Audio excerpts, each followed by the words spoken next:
There's bad news on the jobs front in South Africa. The country's unemployment rate rising to 25.5% in the third quarter. It was 25% in the 3 months to June. The official quarterly labour force survey, which polls households, says that this amounted to 5.4 million people without work in the third quarter, compared to 5.23 million previously. The expanded definition of unemployment, which includes people who have stopped looking for work, eased to 34.4%. That number was 34.9% previously. Well, Mike Schisler from economist.co.za joins us now for more on these numbers. Mike, good afternoon. Good afternoon, Devon. Always a pleasure. Is this much of the same story, where you have subdued economic growth, businesses holding back, or is there anything peculiar about these numbers this time around? What is peculiar in the last 3 quarters is the growth in the informal sector. Yeah. And it's very, very strong. There's over 314,000 jobs created in the informal sector over the last year. The agriculture grew 211,000 jobs. So we're looking at 525,000 jobs in those 2 categories alone. The formal sector grew only 87,000 jobs, and that is the biggest sector. So its growth is well below 1%, but the informal sector's 13% growth, agriculture's 31% growth, is absolutely stunning. But I think it doesn't really reflect the trend, because we all know we're in the middle of a drought on the agricultural side. Large parts of Northwest, KwaZulu-Natal, Western Cape, Mpumalanga, Free State are all under drought conditions. That was my next question. Why is that? I think we sort of changed some of that definition. But what's also strange is that the subsistence agriculture, which is not counted under this because it's called a non-market activity, also grew by 200,000. So is there perhaps a link where people are just no longer finding jobs and deciding they have to do something themselves, i.e. subsistence or small-scale farming, or in the informal sector just finding a place on a street corner trying to sell cigarettes? And I think it's partly that, but I think more likely it's our definitions are changing again. And we don't understand always why these definitions change, but we must remember unemployment is a political hot potato. And when anybody says unemployment figures are up, it is really not good on the government of the day, and that's a worldwide phenomena.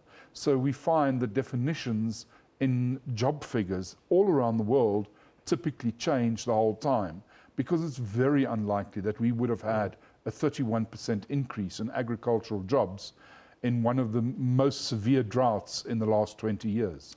On that, I've noticed that in this bunch of survey results, we had about 200,000 people who were in the discouraged worker category, actually not there anymore. So one wonders where did that shift happen?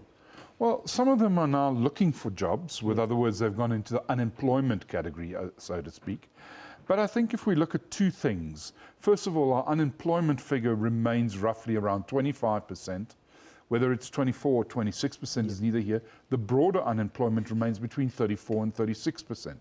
And now, if we look forward and we say we've expanded all these categories to try and get people into jobs in one form or another, I think what we're getting to is we're getting to a higher unemployment figure in the future, because right now we've discounted all sorts of methods to draw in more people to be employed. And I think the fact of the matter is that we still remain one of the countries with the highest unemployment numbers, and we remain the highest country, the highest unemployment rate of a country for the longest period of time that is not at war. And that is an incredibly bad situation to be in. But having said all that bad news, I think there is a little bit of a shining light, in the sense that I think some of that informal sector growth is very, very real.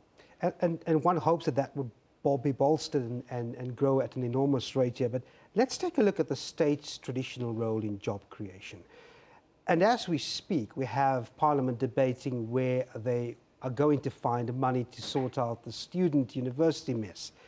And that's a very awkward position for the state to be in, because now we have where do we cut, where do we trim the fat? We have a bloated wage bill. So again, that's an awkward position, isn't it? Yes, well, if you look over the last year in these figures, it seems that the state on the formal side, created nearly 40% of the formal sector jobs. Yeah. The sector that the state is in, the community service sector.